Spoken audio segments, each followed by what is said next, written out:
Bonjour et bienvenue dans cette nouvelle vidéo, j'espère que vous allez bien. Aujourd'hui je vous propose de découvrir le book haul de l'été. Le book haul que je vous présente regroupe donc les mois de juin, juillet et août. Et comme en juin il y avait mon anniversaire, forcément ça donne une pile un petit peu fournie. Du coup on va commencer illico presto. Comme d'habitude je ne change pas mes habitudes, si vous avez besoin d'informations complémentaires sur les livres, rendez-vous en barre de description sous la vidéo, il y a les livres listés et il est fort probable que je fasse un article sur le blog ou une news Tipeee Patreon. Je suis pas sûre pour Tipeee et Patreon vu que j'ai changé un petit peu le mode de fonctionnement. En tout cas, il y aura un article sur le blog, c'est sûr. Donc n'hésitez pas à prendre votre temps pour prendre les informations que vous avez besoin. Je vais prendre les livres au fur et à mesure qu'ils arrivent dans la pile puisque vous l'aurez remarqué à la petite écharpe, je flirte entre la tendinite et le torticolis. Par conséquent, ne m'en voulez pas trop si je suis un poil empruntée avec mes livres.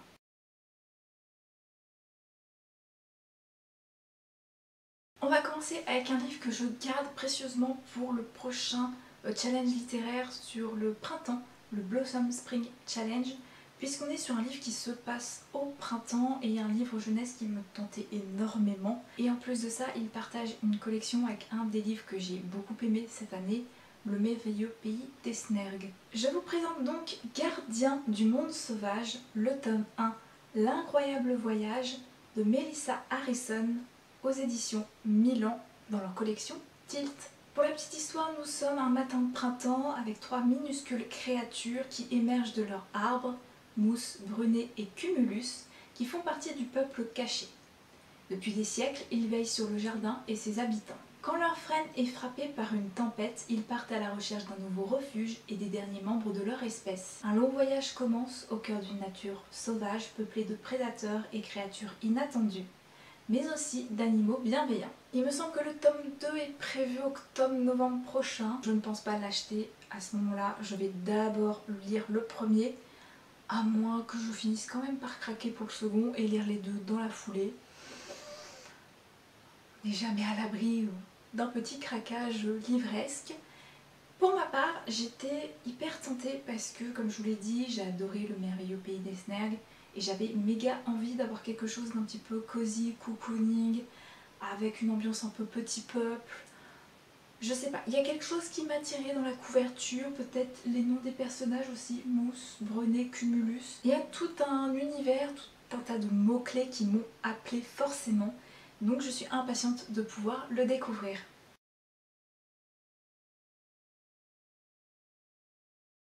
Comme vous le savez, je suis une immense fan d'Anne de Green Gables, enfin, de la saga Anne Shirley, et plus particulièrement de la plume de Lucy Maud Montgomery.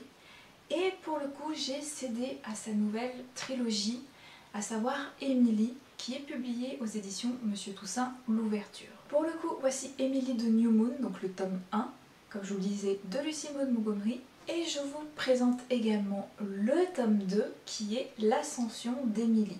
En attendant, j'ai déjà lu le tome 1 et le 2, je le garde précieusement pour le Pumpkin Autumn Challenge.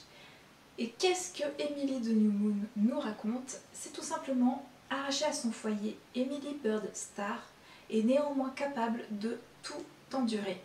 Elle est têtue mais possède surtout un secret. Décidée à devenir poétesse, elle écrit. C'est sa façon de déverser le trop-plein d'un esprit sensible et de transformer le plomb du quotidien en or vaporeux. Si les mots sont ses amis, elle peut aussi compter sur des êtres inoubliables.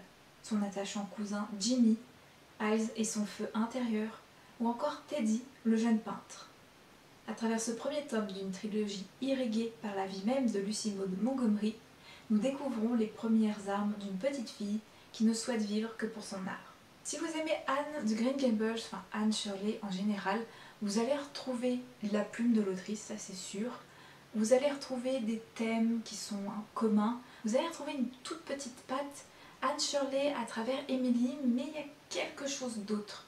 Je trouve qu'Emily a un côté un peu plus mélancolique, taciturne, et quelque chose de plus ombrageux, quelque chose de plus, pas torturé ou violent, mais un caractère un peu plus affirmé, un peu plus franc, un peu plus tempétueux par rapport à Anne, que je considère un petit peu plus lumineuse, un peu plus chaleureuse aussi. Donc il y a des différences, mais on retrouve quand même l'esprit Anne Green Gables. On retrouve la plume, on retrouve ce sentiment que chaque petit détail est doté d'une vie. On retrouve avec plaisir les thématiques de la littérature, de l'imagination, l'ode à l'enfance, mais également tout ce qui va être amitié, tout ce qui va être émotion, avec un peu de tranche de vie, cosy, bref. Si jamais vous avez peur de vous plonger dans Emily de New Moon, rassurez-vous, il y a des différences et il y a aussi des similitudes. Donc vous ne serez pas perdu, pour autant vous allez avoir une intrigue totalement différente. Pour ma part, j'ai beaucoup aimé ce premier tome et je suis très curieuse de savoir ce que l'autrice nous réserve pour le tome 2.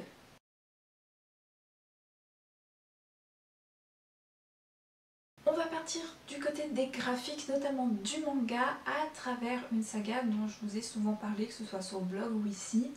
Une de mes sagas manga préférées, un shoujo allié à du Magical Girl, qui a donné un animé que je regardais beaucoup quand j'étais enfant. Il s'agit de Sailor Moon avec l'Eternal Édition aux éditions Pika. Voici donc le tome 6 et vous avez là le tome 7. Et pour la petite information, on doit la saga Sailor Moon à Naoko Takeuchi. Sailor Moon, c'est l'histoire d'Uzagi, qui est une adolescente de 14-15 ans au début du manga et qui, un jour, en se rendant dans son collège, son lycée, tombe sur un chat qui lui parle et qui lui confie des pouvoirs et elle se transforme en justicière, à savoir Sailor Moon. Dès lors, elle s'est trouvée des alliés, mais également beaucoup d'ennemis sur sa route. Et voilà, c'est un petit peu tout ce que je vais vous dire, puisque les ennemis, c'est un petit peu à vous de les découvrir. Et ils sont nombreux et variés. On a toute une histoire de sororité, d'amitié. On a beaucoup d'histoires autour des émotions, quelque chose de plus sombre, plus mature qu'il n'y paraît. C'est vrai que ça souffre un peu de l'image shoujo, magical girl, paillettes, mais il y a quand même des thématiques un peu plus sombres, des choses beaucoup plus intéressantes qui sont infusées et distillées à travers ce manga. Pour ma part, j'ai lu les 2 tomes que je viens de vous présenter, le 6 et le 7, durant l'été, mais je suis toujours ravie de pouvoir me plonger dans un tome de Sailor Moon. J'adore l'ambiance, j'adore les personnages. C'est en plus l'Eternal Edition réunit plusieurs tomes en un seul avec des bonus. Donc si vous avez envie de découvrir Sailor Moon, qui est un manga culte en termes de shoujo et de magical girl, n'hésitez vraiment pas à vous emparer de ces petits bijoux parce qu'ils sont magnifiques. Pour ma part, j'ai vraiment hâte de mettre la patte sur les derniers tomes qui me restent à lire, à savoir le 8, le 9 et le 10.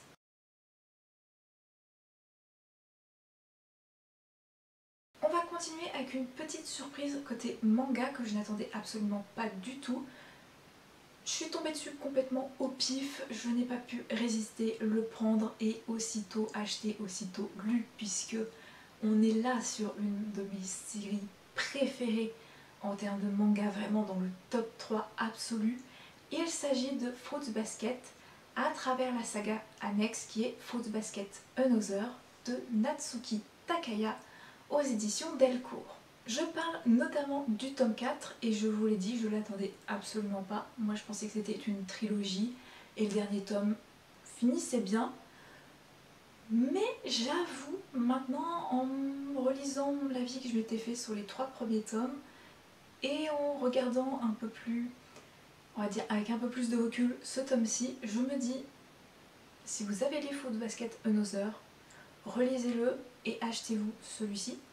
Parce qu'en plus d'offrir une meilleure conclusion à l'arc Another, on a plein de bonus avec les anciens personnages, ceux de Fruits Basket. Donc vraiment c'est un pur régal.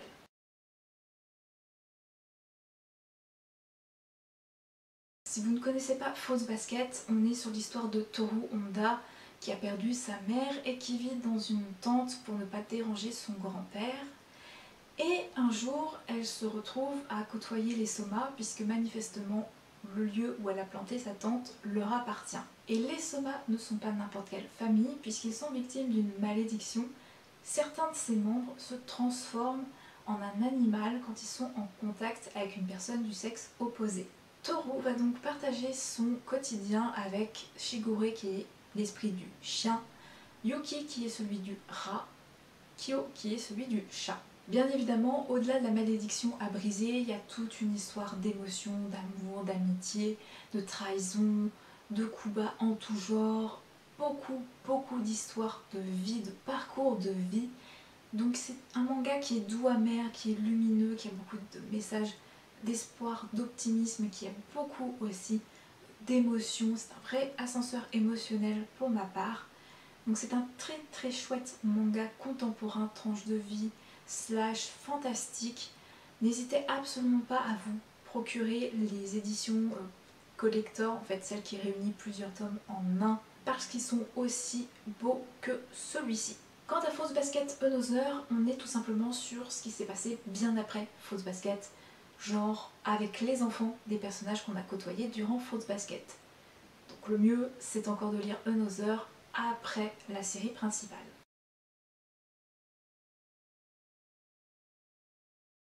On va maintenant aller du côté des poches. J'en ai 3 à vous présenter, en tout cas dans un premier temps, et notamment des livres poches qui sont parus aux éditions Le Livre de Poche. Le premier, le voici, le voilà.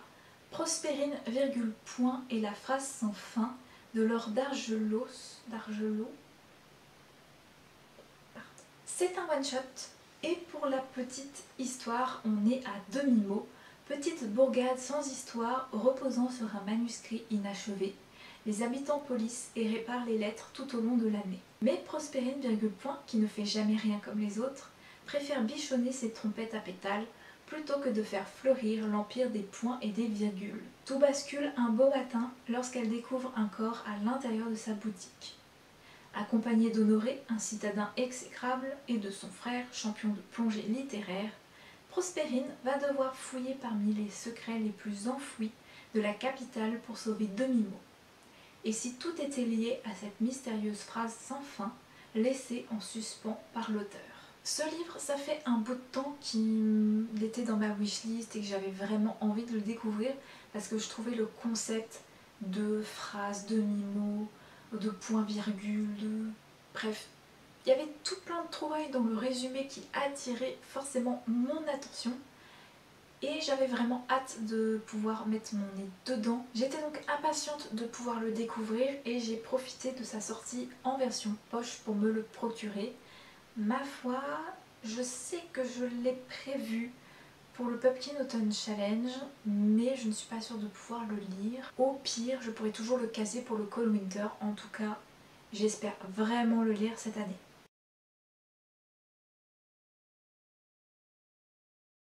Puisqu'on est sur une histoire d'enquête et de meurtre avec Prospérine, virgule point, on va rester dans l'ambiance polar avec un nouveau tome de la saga Arsène Lupin par Maurice Leblanc. Il s'agit de la comtesse de Cagliostro au livre de poche. Puis ça, vous vous en doutiez.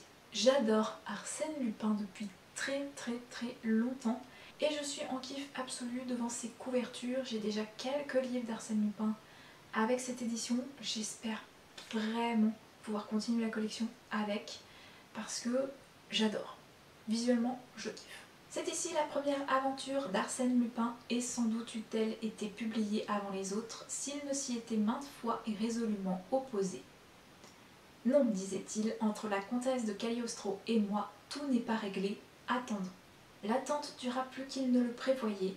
Un quart de siècle se passa avant le règlement définitif. Et c'est aujourd'hui seulement qu'il est permis de raconter ce que fut l'effroyable duel d'amour qui mit aux prises un enfant de 20 ans et la fille de Cagliostro.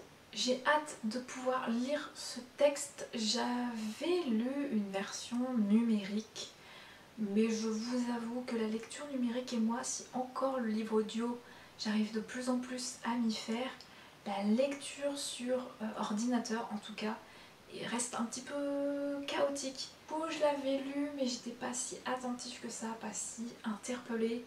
Et pourtant,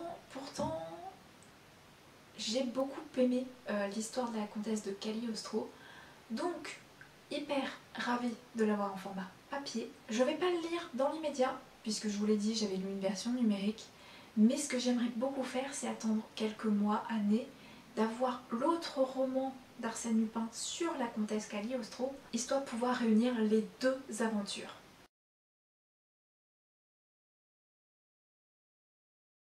Voici donc le café du temps retrouvé de Toshikazu Kawaguchi, toujours au livre de poche. La légende raconte qu'un café tokyoïte très particulier propose une expérience unique.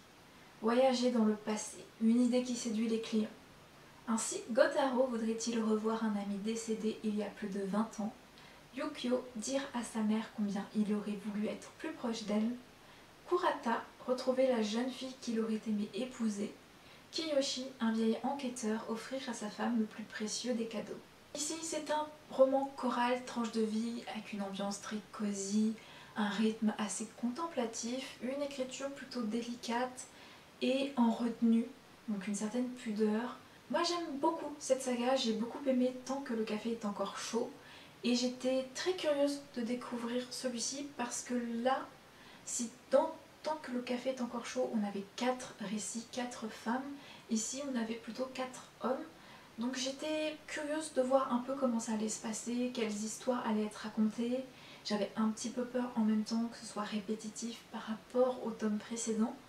Mais en fait on est encore sur des parcours de vie très différents, même si les thématiques restent les mêmes, famille, secret, amour. L'auteur a su renouveler, je trouve, en tout cas pour ma part, le pari, le concept de Tant que le café est encore chaud, sans être répétitif ou redondant. Donc ma foi, j'ai adoré ce tome, j'ai hâte d'avoir le tome 3, mais si jamais vous avez envie de découvrir cette saga, n'hésitez pas à vous plonger dedans.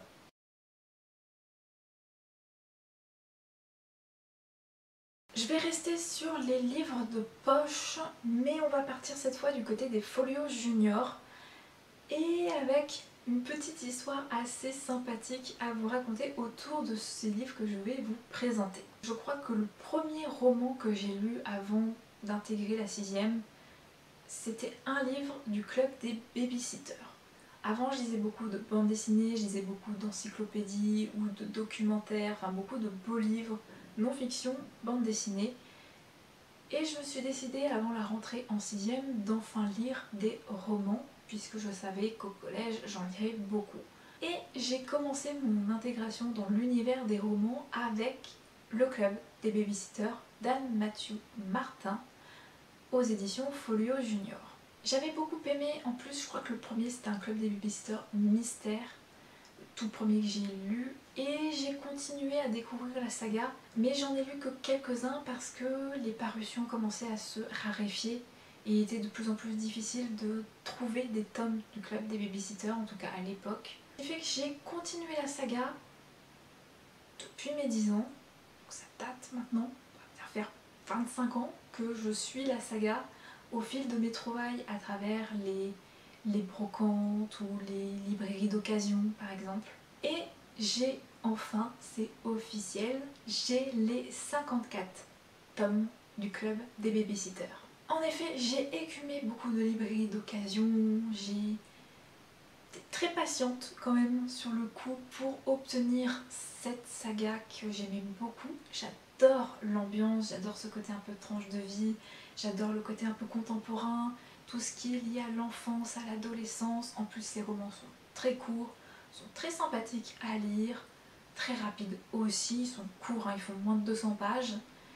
Et voilà, je les ai beaucoup relus aussi quand j'étais ado, donc très contente d'avoir enfin la saga au complet et en plus avec l'édition que je cherchais avec une certaine couverture.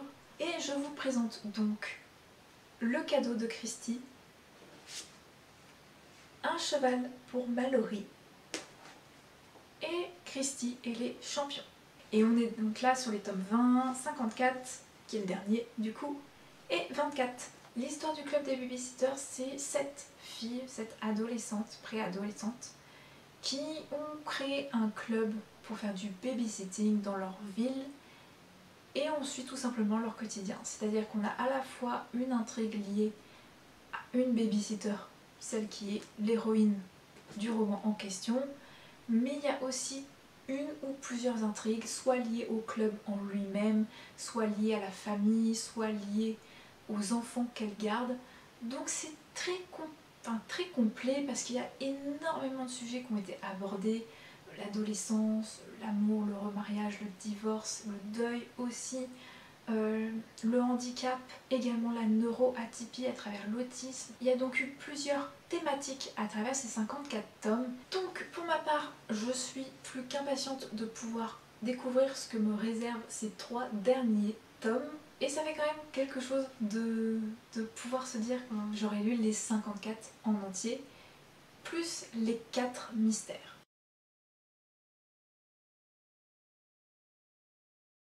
Je vais donc maintenant repartir du côté des mangas, une série que j'aime beaucoup, que j'affectionne énormément. Il s'agit des Carnets de l'apothicaire aux éditions Kiun. Vous avez donc le tome 8 et le tome 9.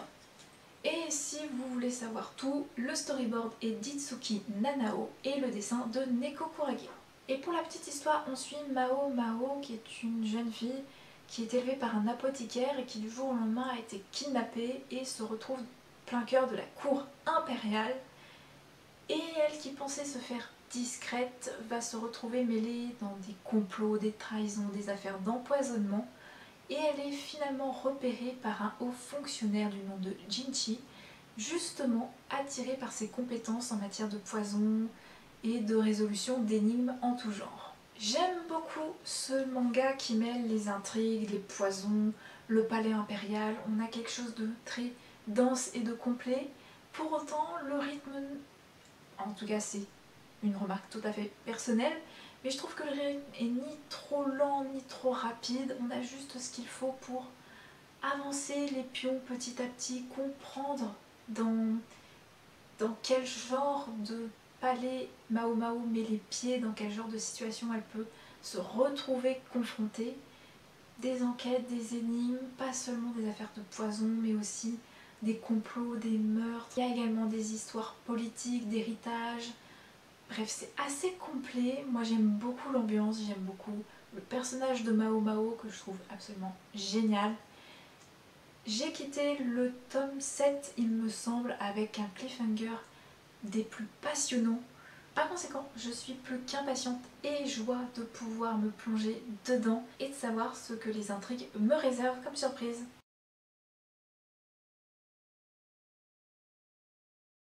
Il me reste 2 romans à vous présenter, puis je passerai non-fiction et une bande dessinée. Les 2 romans en question, je les ai lus également durant l'été. Voici le premier, un coup de cœur absolu, Noblesse oblige de Maïwenn Alix, aux éditions Slalom.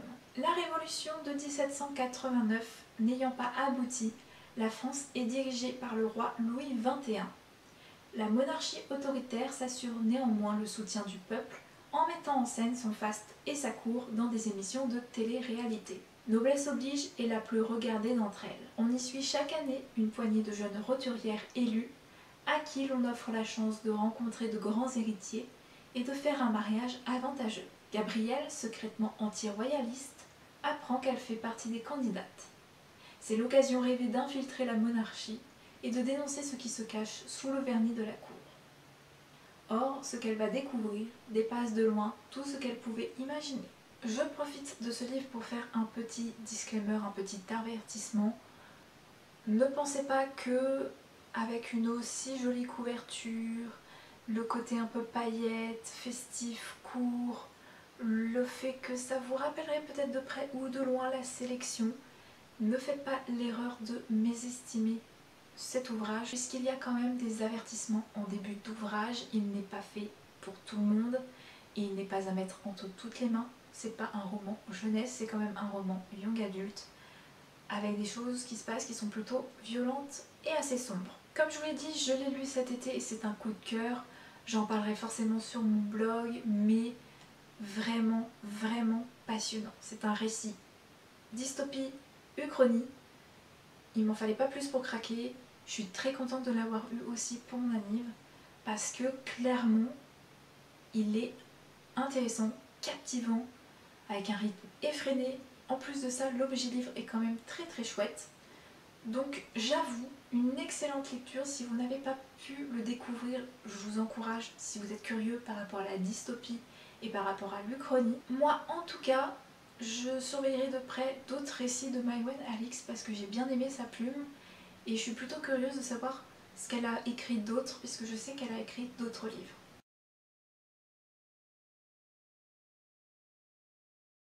Dernier roman de ce book haul, il s'agit là d'un premier tome d'une saga qui me faisait très envie, vous le savez peut-être ou non, mais je suis absolument fan de tout ce qui est aventure et piraterie. Et pour le coup, vu que j'adore la chaîne de Muffins and Book, vous devez peut-être probablement déjà deviner le titre dont je vais vous parler. En effet, la booktubeuse Muffins and Book, Marie Réplin, est autrice et elle a écrit La carte des confins, que vous voyez ici en poche chez PKJ. Kali, une voleuse hors pair, est parvenue à s'emparer d'un compas marin enchanté. L'instrument permettrait de trouver la mystérieuse carte des confins, un monde au-delà du nôtre dont personne n'est jamais revenu. Explorer les confins, c'est la certitude d'entrer dans la légende et le désir le plus cher de Blake Jackson, jeune capitaine de l'Avalon, le bateau pirate le plus redouté des mers. Prêt à tout pour obtenir ce qu'il veut, Blake va convaincre Kali de l'aider dans sa quête. Devenus compagnons de route, le pirate et la voleuse s'apprivoisent et se dévoilent peu à peu. Mais le lourd secret que cache Kali pourrait bien ruiner leur seul espoir de mettre la main sur la fameuse carte. Je vous l'ai dit, j'adore tout ce qui est récit d'aventure, de magie et de pirates, et si un récit mêle les trois, forcément, je ne peux que l'ajouter à ma wishlist et être impatiente de pouvoir le lire. Chose faite, je l'ai reçu à mon anniversaire et j'étais ravie de pouvoir me mettre dedans parce que finalement je l'ai lu en moins de 24 heures. Tellement le rythme était entraînant, tellement l'histoire était addictive, un vrai page turner pour ma part. Et comme je vous l'ai dit, il y avait tout ce qu'il fallait là où il fallait. On parle de voleuse, on parle de compas marins enchantés, de cartes, de confins, de mondes à découvrir, de trésors, de secrets, bref. Il y avait tout ce qu'il me fallait pour percuter mon attention. Et j'en ressors très contente. J'ai hâte de trouver les prochains tomes en poche également, histoire de me faire une petite série bien comme il faut. Mais c'est un régal. Si vous n'avez pas encore pu lire la carte des confins, n'hésitez pas à vous plonger dedans parce que c'est très cool.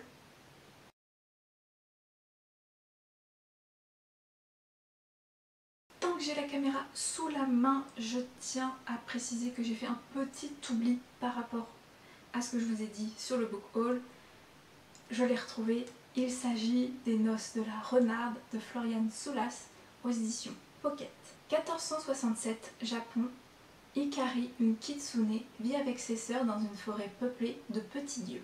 Fascinée par les humains, la mystérieuse jeune femme s'intéresse de près aux villageois installés au pied de la montagne et surtout à Jun, l'un des bûcherons. Mais le contact avec les hommes est formellement interdit par son clan. 2016, Tokyo.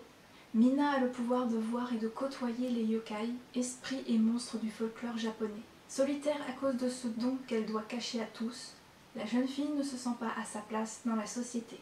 Jusqu'au jour où un esprit tente de s'introduire dans ses rêves et que sa camarade Natsume l'entraîne dans une chasse aux démons à travers la capitale.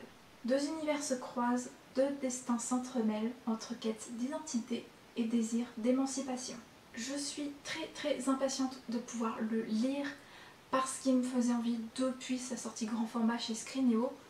Et ma foi, j'adore tout ce qui tourne autour des légendes, des mythes, que ce soit l'Antiquité grecque, que ce soit la mythologie nordique ou même le folklore japonais. Donc ma foi, je suis impatiente de pouvoir découvrir quelle va être l'histoire, quelles vont être les histoires, puisqu'il y en a deux qui s'entremêlent. Je compte le lire pour le Pumpkin Autumn Challenge et j'ai vraiment hâte.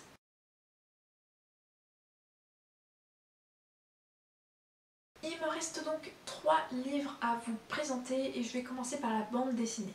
Il s'agit du 3e et dernier volume de la saga Arcana de Serena Blasco aux éditions Dracou. Arcana, c'est l'histoire de Fauna et de Flora, deux jumelles séparées à la naissance et qui se retrouvent des années plus tard totalement par hasard puisqu'elles sont appelées sur l'île d'Arcana qui leur permet en fait de maîtriser leur pouvoir magique et de devenir des arcanes majeurs. On a donc tout un univers fait de tarot, divination, magie. On a tout un monde féerique, coloré, inclusif, qui est vraiment passionnant à découvrir. J'ai eu un énorme coup de cœur pour le tome 1 et mon amour, ma passion pour cette saga n'a jamais décliné finalement. J'ai adoré le tome 2 et le tome 3 qui est le dernier est quand même assez conséquent, hein. C'est un beau bébé et clairement il résout toutes les questions laissées en suspens dans les premiers tomes. Il offre un final vraiment époustouflant. J'ai beaucoup aimé, comme toujours, la narration, le fait de séparer l'intrigue en plusieurs chapitres et d'intercaler entre ces chapitres des pages autour de l'univers pour qu'on ait plus d'informations, plus de détails à se mettre sous la dent par rapport à l'univers qui est vraiment dense, riche et passionnant à découvrir. En plus de ça, les illustrations sont faites à la main, à l'aquarelle, à l'encre. Je peux malheureusement pas, avec mon bras en échappe, vous montrer l'intérieur. Peut-être que je ferai des close-up ou des photos pour vous montrer. Mais vraiment, c'est un régal. C'est une très belle bande dessinée ado. Moi, j'ai vraiment kiffé l'ambiance. J'ai adoré les personnages, j'ai adoré ce final. C'était un sans faute pour ma part. En plus de ça, désormais, je suis impatiente de découvrir les nouveaux projets de Serena Blasco. Je sais que j'ai hyper envie d'avoir son adaptation d'Enola Holmes en bande dessinée. Là maintenant, je suis hyper hypée pour découvrir ce qu'elle nous réserve à l'avenir.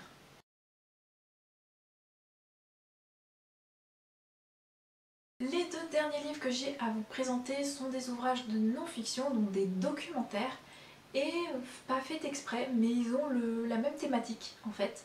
Il y en a un que j'ai reçu à mon anniversaire et l'autre qui m'a été envoyé par la maison d'édition à travers la masse critique Babelio. Et on va commencer par celui-ci. Voici donc Mission Spatiale qui est un des tomes issus de la collection La Grande Imagerie aux éditions Fleurus. On est là sur un documentaire jeunesse, vous l'aurez compris, sur Mission Spatiale. Donc c'est une thématique très précise, on n'est pas sur l'espace, les planètes, les étoiles, même si ça s'y rapproche, mais on est surtout en fait sur tout ce qui est satellites, l'ISS, les astronautes, vraiment les missions qui ont été envoyées au fil du temps pour pouvoir découvrir les planètes, comment elles sont faites, la création, le Big Bang, enfin voilà, toutes ces choses qui sont absolument passionnantes en ce qui me concerne puisque j'adore le sujet. Et j'ai trouvé ces petits livres, parce qu'ils sont quand même courts, hyper bien fichus. Voilà, je vais tâcher de vous présenter un petit peu mieux l'ouvrage. Comme vous pouvez le constater, ce sont des doubles pages avec chacune le thème. Beaucoup d'images, de dessins, de croquis qui sont super beaux et qui illustrent vachement bien le texte qui lui est accessible. La Grande Imagerie, c'est une collection à destination des 7-9 ans, alors des 7-10 grand maximum, mais c'est hyper abordable, c'est hyper agréable à lire. C'est en lien avec une exposition qu'il y a à la Cité des Sciences à Paris. Exposition qui est d'ailleurs une exposition permanente, il me semble, en plus de ça. Moi en tout cas, j'ai passé un super bon moment avec ce livre qui est vraiment bien fichu, qui est très intéressant et pertinent sur le sujet. J'ai découvert pas mal de petites choses, mine de rien, puisque malgré ma passion sur l'espace, les étoiles et tout, j'avais pas vraiment de choses en rapport avec les missions spatiales. Donc ma foi, pari réussi. Si vous aimez ou si vous avez des enfants qui adorent ce genre de thématique, n'hésitez pas à lui prendre celui-ci. Et également d'autres qui seraient dans la même thématique, puisque comme vous pouvez le constater, il y en a une pelletée.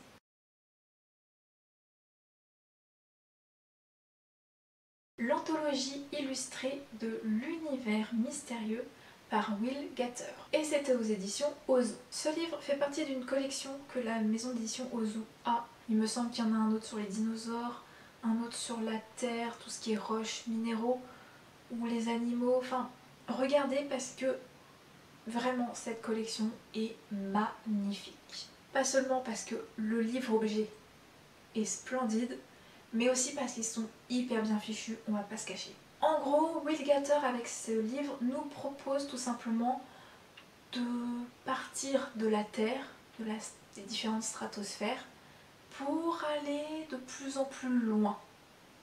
C'est-à-dire qu'on va partir de la Terre pour découvrir la Lune, puis le système solaire, donc chaque planète avec ses lunes, puis aller jusqu'aux confins de l'univers, comprendre les galaxies, les étoiles, les constellations, les nébuleuses, puis aller sur les galaxies, les différents types de galaxies, puis aller encore plus loin jusqu'à la toile cosmique qui regorge de millions de galaxies. Ça sera un petit peu plus clair avec cette double page qui est faite justement pour expliquer un peu le voyage. En gros, on est parti de chez nous, le système solaire, pour aller de plus en plus loin jusqu'à la toile cosmique. Où, bah vous voyez, la Voie lactée, notre système solaire, est juste ici, parmi tout ce qu'il y a là. Et si tous ces termes ne vous parlent pas, paniquez pas, puisque tout est super bien expliqué, c'est hyper accessible, c'est hyper agréable à lire, c'est pas trop complexe, il n'y a pas d'informations ultra scientifiques. Par exemple là, vous avez exploré Mars, toutes les pages se présentent comme ça, une double page thématique, où on avance de plus en plus loin, voilà, les amas stellaires, avec, vous l'aurez compris, de magnifiques photos, des petits dessins très explicatifs, un texte qui, comme vous pouvez le remarquer, n'est pas trop long, ce qui permet de comprendre vite fait à quoi on a affaire. Donc c'est hyper bien fichu, comme je vous le disais, il y a des petites anecdotes, il y a des choses qui sont hyper compréhensibles. Si vous êtes amateur, curieux ou alors vraiment un passionné, je suis persuadée que le livre il va vous ravir. Il y a en plus de ça plein de petites pages annexes, une chronologie, un glossaire. J'ai adoré ce livre, je l'ai lu en très peu de temps tellement j'étais à fond dedans, tellement il m'a fascinée. C'est magnifique, je pourrais en parler encore très longtemps mais je vais m'arrêter là parce que c'est quand même un book haul et pas un update lecture. Donc si vous êtes intéressé par la thématique, précipitez-vous dessus, absolument. Voilà, cette vidéo est désormais terminée. J'espère que vous avez fait de belles découvertes à travers ce book haul qui regroupe quand même pas moins de 19 livres. Et si vous avez envie de faire perdurer cette parenthèse booktube, n'hésitez pas à faire un tour sur mon profil Livre Addict ou alors sur mon profil Babelio. Je vais donc vous laisser ici et vous souhaiter de très belles lectures. D'ici la prochaine vidéo, portez-vous bien, restez curieux et créatifs. Bye!